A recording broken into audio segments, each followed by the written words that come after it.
Je veux le docteur Shaun. Le docteur Murphy est différent. Il a aussi le syndrome du savant. Il est autiste. Il a le même handicap que notre fils, avec les mêmes limites. Le docteur Shaun atteint d'autisme, avait réussi à gagner la confiance de Liam, un garçon lui aussi autiste, et à elle apaiser alors qu'il était en pleine crise. Mais ses parents refusent toujours que Shaun elle opère. Ils connaissent trop bien les débordements que ce trouble peut provoquer. Même si le chirurgien principal leur donne toutes les garanties, ils veulent le transférer dans un autre hôpital, Cest, alors que Liam prend la parole. Je veux... Quoi, Trésor? Il a dit que je pouvais le faire. Je veux le docteur Shaun.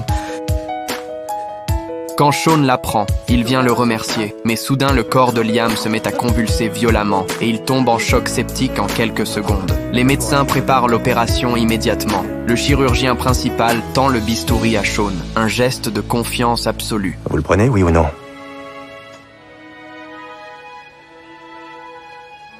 En une fraction de seconde, Shaun est projeté dans ses souvenirs d'enfance. Mais cette fois, ce n'est plus un enfant qui attend qu'on l'aide. Les médecins se précipitent pour examiner l'intestine. Shaun repère très vite la perforation, mais découvre aussi un abcès, s'il éclate. Le garçon n'aura aucune chance. Shaun reste un calme impressionnant, donne ses consignes et commence à vider l'abcès à l'extérieur du bloc.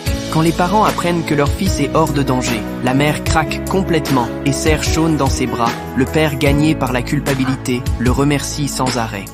Inutile de culpabiliser. Vous avez fait ce que vous pensiez être le mieux pour lui. Vous aimez Liam. J'ai jamais reçu ça de mes parents. Quelques jours plus tard, Liam se remet peu à peu dans sa chambre et à cet instant, ses parents apprennent enfin à comprendre et à accepter sa différence. La lumière. La lumière te gêne? Tu veux que je la baisse un peu? Non. Ça va.